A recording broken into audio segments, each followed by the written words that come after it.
So, inshallah, we will continue from here.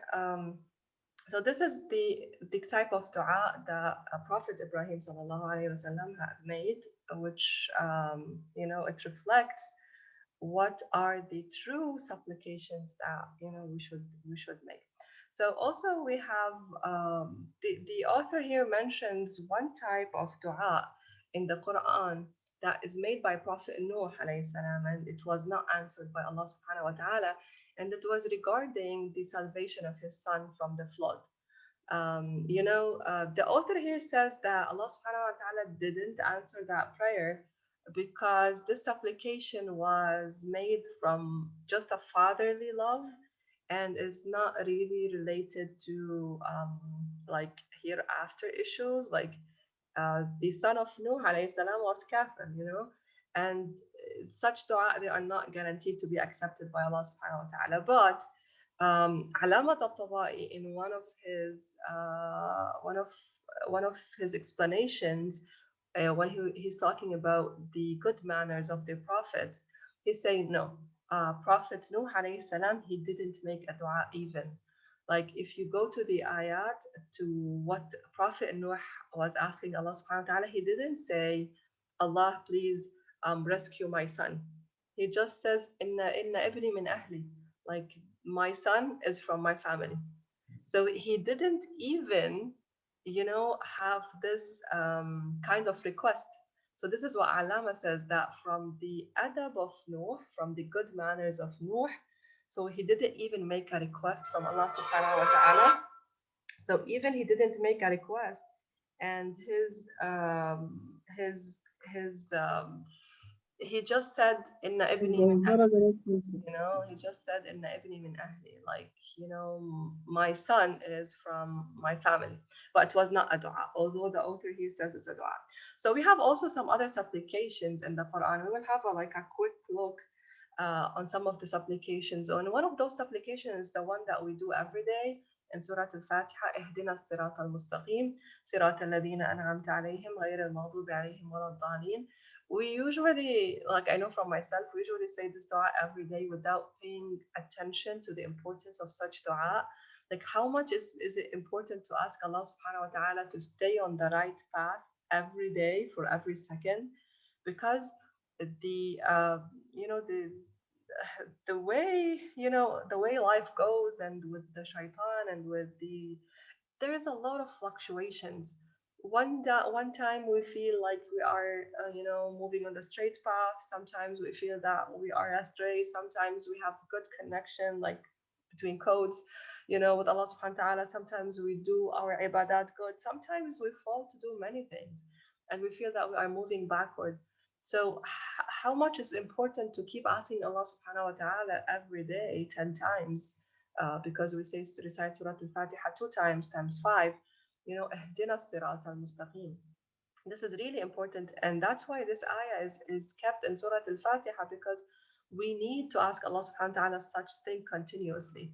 So it's really important to reflect on those du'as in the Quran, and it's a way which Allah subhanahu wa ta'ala is teaching us how to do du'as. And also, another supplication is that, oh Lord, accept from us, taqabbal minna, because we may do a lot of deeds, we may do a lot of actions, we may do a lot of ibadat, but sometimes it won't be accepted for many reasons. So how can we guarantee that whatever we do is being accepted? Like most of the things that we do are either like sometimes like a riya, or to show off, or just for ourselves. Uh, Many of the things that we do, they are not purely for Allah subhanahu wa ta'ala. So it's really important to ask Allah subhanahu wa ta'ala to accept whatever we do, even if they are not complete.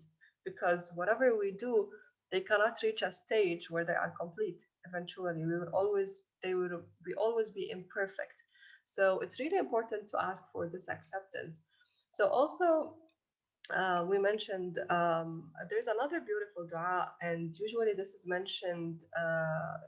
Usually, when we are kids, they teach us to mention this dua in qunut of the salat. ربنا آتنا في الدنيا حسنة وفي الآخرة حسنة وقنا عذاب النار.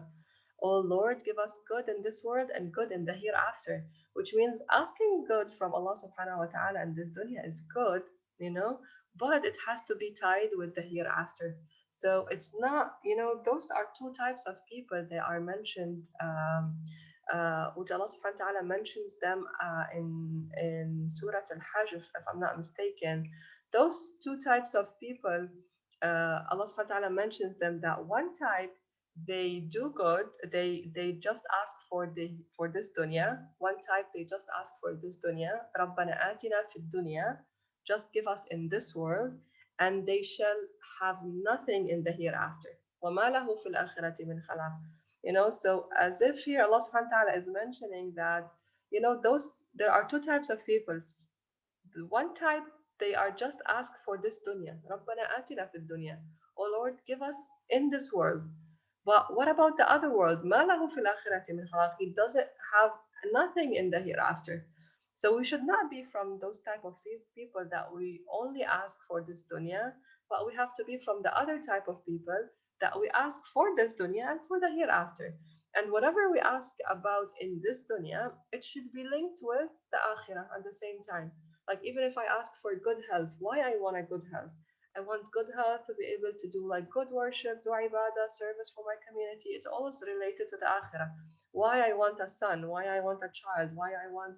It's not just those dunya needs. And true, we are human beings and we have these needs that we love kids, for example, we love to eat, we love good health. Yeah, but the more we tie them with kind of akhirah or hereafter intentions, the more they are likely to be answered, to persist to the hereafter, to see the effects. It's not just for this dunya, because anything in this dunya which is not tied to Allah subhanahu wa ta'ala, it's not going to be continuous. It's not going to have any continuation. It's exactly like the intention. If our intentions, they are just tied in this dunya, like for the just this dunya, they will stay in this dunya, they will not reach the hereafter.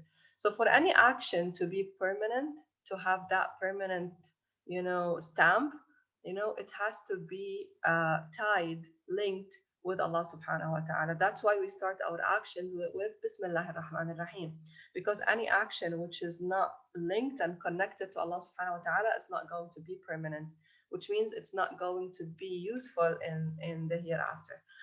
So also we see another supplications from the Quran. ربنا أفرغ علينا صبرا وثبت أقدامنا وانصرنا على القوم الكافرين. Oh our Lord, pour patience down on us. It's not just give us patience. If you see the beauty of this language, we are not asking Allah subhanahu wa ta'ala just to like give us patience. No, pour patience down on us. It's like we want to get so full of patience and make our foot firm. It's not just we want to be patient, we want to be stable, we want to have istiqama, we want our like feet to be really firm on this straight path, because it is really hard.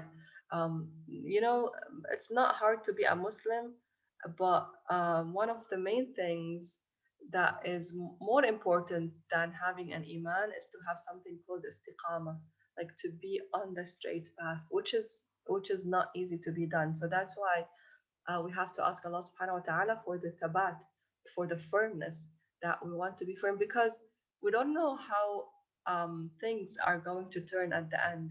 Many people, they start their lives or their lives in their middle or whatever, and they assume, we are good people, we are believers, we do good. So basically, this is the way we are going to end our lives, as if they guarantee the way they are going to end their lives.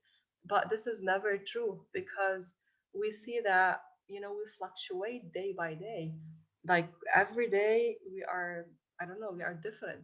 So how come we guarantee that we are going to reach our 60s and 70s and we are still on the straight path? So that's why we need firmness here. And we have a one story in the Quran which is really amazing about Allah subhanahu wa ta'ala don't mention his name. He does not mention his name in the Quran. but his name in the traditions, as mentioned, is called Bal'am bin Ba'ura. And this man was mentioned in Surah Al-Isra. This man was at the time of the Prophet Prophet Musa alayhi salam, and this man has really, like, how can I say, very strong connection with Allah Subhanahu wa Taala. That Allah Subhanahu wa Taala granted him some of his names, like he was really a very pious man, let's say, a strong believer. But what happened is that, and he stayed a long time in worshiping Allah subhanahu wa ta'ala till the end of his life. Some incident happened and they asked him to do something for Prophet Musa, which was he was not supposed to do, or some of them mentions other stories, but eventually he ended up giving all of his iman just for materialistic dunya. Like he wanted to be, some of them they said he wanted to be ahead, like more have someone who has more importance than Prophet Musa in community. And so he ended up losing all of his iman in just 1 second.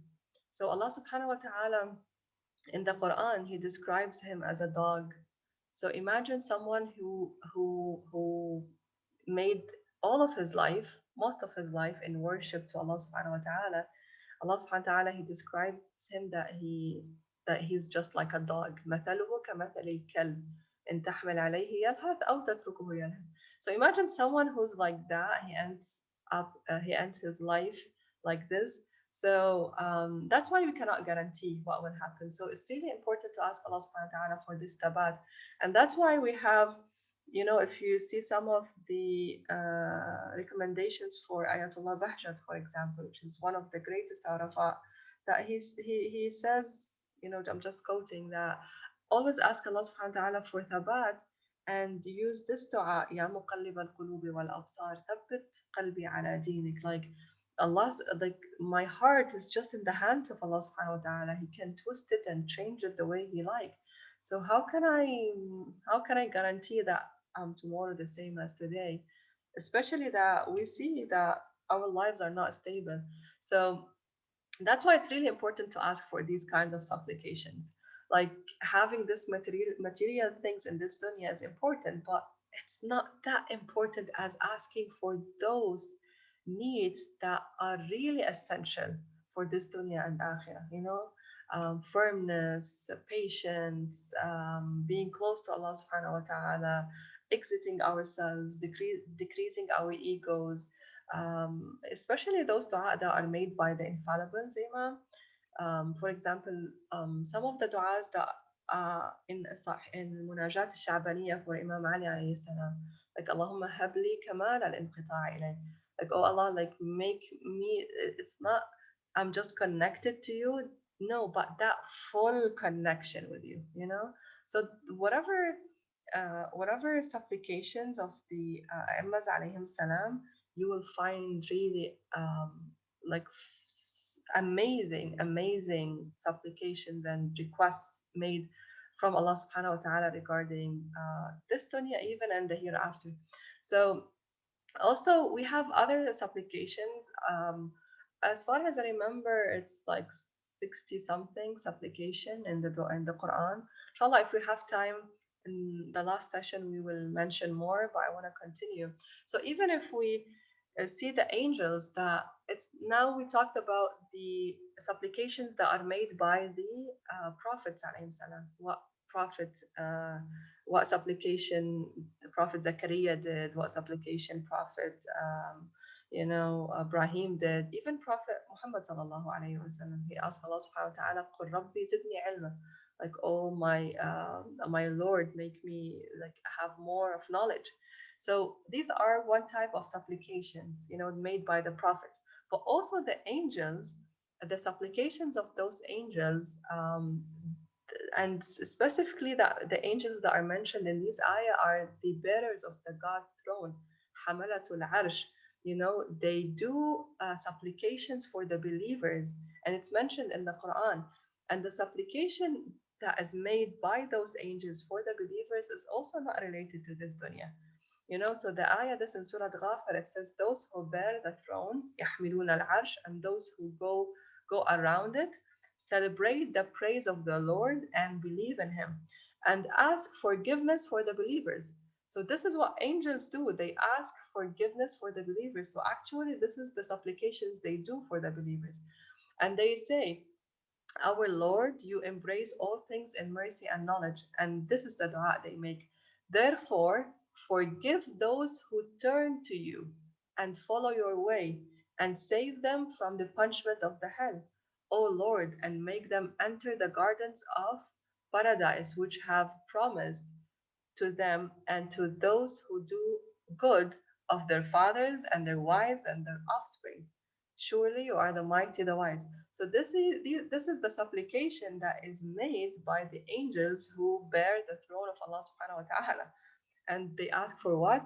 They ask for forgiveness for those believers not to be punished in hellfire, to make those believers enter paradise.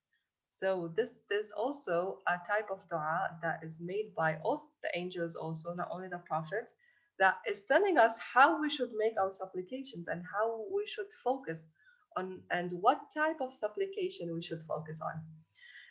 Also, we have these supplications that are done by the close servants of Allah subhanahu wa ta'ala. Supplications that are done by the awliya. We call them the awliya of Allah subhanahu wa ta'ala, those close servants of Allah, those who have high status in Allah's eyes. So what they will ask for. This is in Surah Al Imran, and all of these are Quranic du'as. So those who remember Allah, those are like close servants of Allah, they would remember Allah standing and sitting and lying on their sides, which means that remember Allah subhanahu wa ta'ala always, and reflect on the creation of heavens and earth. And they would say, "Oh Lord, you have not created this in vain. You didn't create this for no reason. Glory to be you, subhanaka. Save us then from the fire." So see this dua they are making, save us from fire. O Lord, surely whomsoever you make enter the fire, you have indeed brought to disgrace.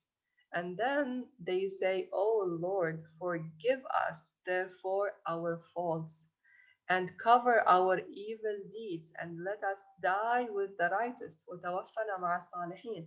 O Lord, and grant us what have you promised us by your messenger, and disgrace us don't disgrace us on the date of resurrection. Surely you do not fail to perform the promise. So this is the dua that is mentioned in the Quran that are made by the close servants of Allah subhanahu wa ta'ala in this dunya. While they are remembering Allah subhanahu wa ta'ala all the time, they are always asking Allah subhanahu wa ta'ala for forgiveness, for their evil deeds to be covered, for not entering hellfire, to be to enter paradise. So even that type of dua mentioned in Surah Al Imran is teaching us that what type of supplication we should do in this dunya, what type of supplication we should focus on. So also, if we look at the verses at the end of Surah Al-Baqarah, and this is really important, and some of the hadith mentions that Rasulullah like used to recite them before he sleeps every night. It's really important for a believer to do so. So he said those ayat at the end of Surah Al-Baqarah, they are supplications of the believers. So what do they supplicate? What do they say? Oh Lord, do not punish us if we forget or make a mistake. That's really important because always we forget and we always do mistakes. And what we forget, sometimes we forget Allah subhanahu wa ta'ala. Like we become very headless, so we forget Him. Yeah, we do that a lot, and most of our times are in headlessness. So yeah, that's the type of dua which is mentioned in Surah Al-Baqarah. These are the last two ayat of Surah Al-Baqarah. Oh Lord, do not punish us if we forget or make a mistake. Oh Lord, do not lay on us a burden as you did on those before us. لا تحملنا ما لا طاقة لنا به. O Lord, do not impose upon us that which we have not the strength to bear. and pardon us and forgive us and have mercy on us. wa'fu anna, waghfir lana, warhamna. You are our patron, so help us against the community of unbelievers. So these are the type of du'as that should be made by the believers. So here in those ayat, Allah subhanahu wa ta'ala is teaching us. You want to be of those believers, you should stick to that type of du'a. You should have this type of du'a. And you could use this in our prayers, in our qunut, in our sujood. Anytime we feel that we want to ask Allah subhanahu wa ta'ala for help, even if we don't say these exact meanings, or even if we don't say these ayat exactly as they are mentioned in the Quran, but just asking Allah subhanahu wa ta'ala to forgive us, not to punish us for any like mistake, or not to impose upon us something that we don't have the strength to tolerate. All of these, they are really important, because part of not having some kind of trials, if you want to escape some kind of trials in life, part of it is to make a dua before the trial comes. So that's why we have something really important, that one of the greatest Arafat, which was if I'm not mistaken, was the teacher of Imam Khomeini. I forgot his name, but he was the teacher of Imam Khomeini, and he uses to yeah, he recommends one of the du'as to be done uh, afternoon on Jumu'ah, afternoon on Fridays. And he used to call his kids. They were playing outside or something, and he used to call them, and they say, okay, he says, just wait for a second and recite this dua 7 times. And this dua says, Allahumma tfa'anna al-bala al-mubrama min as-sama' innaka ala kulli shay'in qadir. And I'm just trying to rephrase.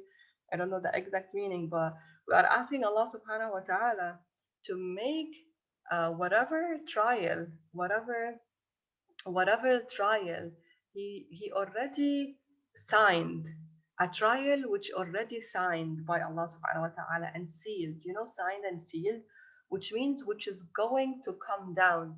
So in this dua, when we ask Allah subhanahu wa ta'ala, like just, whatever trials which are signed and sealed that are supposed to come for us, please, just keep it there, just we don't want it. So if we recite this dua 7 days, every Friday, Asr, according to the teacher of Imam Khomeini, then Allah subhanahu wa ta'ala is going to really protect us from those trials that, has been already signed and sealed. So here reflects the importance of dua before trials happen, before musibah comes, because part of it, if we want to prevent musibah from coming to us, part of it is making a dua before it comes. So how can we know that a musibah is coming? We will never know that, something may go wrong. We will never know. We don't have ilm al-ghaib. We don't know whatever is going to happen. So since we don't know what is going to happen in the future, it is really important to ask Allah subhanahu wa ta'ala to prevent these trials and these like heavy tests, even before they happen, even after they are sealed and signed. So that's why the importance of dua. They may, by the power of dua, we may protect ourselves from many things. So yeah, so that dua has been famous among some of the Arafah, that yeah, every Friday afternoon, for they recite it for 7 times. So this is the type. So all of these supplications in the Quran, which we have quoted, we didn't quote many, but inshallah later on, from the prophets, the angels, the believers, the close servants of Allah subhanahu wa ta'ala, the prayers of the believers themselves, as we saw, all are about raising one's station, but we're raising our station in the hereafter, or in this dunya, the station which is related to the hereafter. All of them, they are about developing one's character, developing our understanding, achieving proximity from Allah subhanahu wa ta'ala. So we can say that they are very noble supplications because they have very noble requests which are related to proximity to Allah subhanahu wa ta'ala. For this reasons, after mentioning sometimes these type of supplication, the Quran will say, فَاسْتَجَابَ لَهُمْ رَبُّهُمْ. So their Lord accepted their prayer. This is in Surah Al-Imran. You know, when if you remember this dua that is made by the believers, oh Lord, forgive us, you know, therefore our faults and cover our evil deeds. After that, right away, Allah subhanahu wa ta'ala will, this will, the ayah that will comes right after. فَاسْتَجَابَ لَهُمْ رَبُّهُمْ. So their Lord accepted their prayer. Why? Because all of these prayers that are made, they are related to the hereafter. They are related to increasing our station. They are related to our perfection, our developing our own characters, our achieving proximity. So they are really important du'as that Allah subhanahu wa ta'ala has um, uh, uh, promised to accept. So it's quite clear that is no part of this collection of supplications that we did that we showed is there's an ask for any personal or material gain, you know, or for just asking the pleasure of this dunya. That's why the Quran states that وَيَسْتَجِيبُ الَّذِينَ آمَنُوا, and He answers those, Allah answers those who believe and do good deeds. You know, those who believe and do good deeds, Allah subhanahu wa ta'ala will answer them and gives them more out of His grace. He will give them more than what they ask. Why? Because they are believers and they are doing good. So their main concern is not this dunya, just not the pleasures of this life, but the hereafter. Also, we will mention this and we will end with this, inshallah. The du'as that is made by the also the infallible Imams alayhi salam. For example, this night here is like Dua Kumen, and we see the Imam alayhi salam who have presented very valuable insights of this manner of supplication, how to ask Allah subhanahu wa ta'ala and what are the needs that we should ask Allah subhanahu wa ta'ala. It's a very clear example that is made by Imam Ali alayhi salam, the dua that he taught for Kumail on these phrases. So he says, like Imam Ali says, Ya Rab, قوي على خدمتك جوارحي. O Lord, strengthen my lips for your service. You know, like how many times we fail to do a lot of worship or a lot of ibadah because we don't have the power to do that. Either we are tired or we are sleepy or we want to sleep more. So even when we ask Allah subhanahu wa ta'ala to strengthen our limbs, our body, our for what reason? Imam he specifies for your service. He didn't say يا رب قوي جوارحي, just my limbs. No, he says على خدمتك, for your service. That's the reason why I want my body, my limbs to be strong. And then he says واشتد على العزيمة جوانحي, and sustain the strength of my hands to preserve in your service. Here it means that give me the strength to be able to continue, to be able to move forward in your service. If we don't have this kind of strong will to continue, to move forward, then we will not be able to do that. And most of us are like that. We don't have this. So it's really important to ask Allah subhanahu wa ta'ala for the strength, you know, for us and able to continue in the service of Allah subhanahu wa ta'ala. He didn't say just any type of will, any type of no, in your service, because I want a service. And then he says, وَهَبْ لِيَ الْجِدَّ فِي خَشْيَتِكَ, and bestow upon me, give me what? The earnestness to fear, like I am seriously fearing you.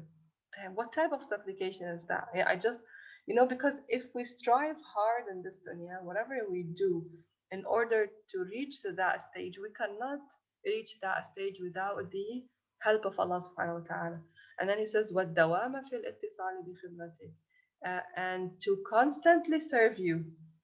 The, these things they cannot happen without the help of Allah subhanahu wa ta'ala. We want always to serve Allah through worship, through whatever. So we have to ask these kinds. So imagine here the type of the supplications that Imam is asking for. All the du'as that are made by the Imams, you could find these beautiful meanings. And then he says, وَمُنَّ عَلَيَّ بِحُسْنِ إِجَابَتِكَ. Be gracious to me through your best response. I don't want just any response. I want your best response. And it's a grace from you to me if you just give me whatever I ask you, your best response. And then he says, وَأَقِلْنِي عَثْرَتي, and reduce for me my sins. Here athra is not sins, just sins. Athra is anything that that makes us fall, that it's like kind of a trap, anything that makes us fall. So just we ask Allah. He's asking Allah Subhanahu wa Taala to to protect him from anything that makes him fall. وَاغْفِرْ لِي زَلَّتِي, and forgive my lapses, whatever lapses I do. So here we see also what kind of dua is made by a MS. So it's dua kumail or munajat sha'baniya or the Sahifa Sajadiyya for Imam Zain al-Abidin are something that is full of du'as. So and then the Imam in dua kumail, he will say the continuous supplication, and he will make an interesting statement which is related to our discussion. And it says, فَإِنَّكَ قَضَيْتَ عَلَى عِبَادِكَ بِعِبَادَتِكَ. For verily, you have ordained your worship for your servants. Like this is a must.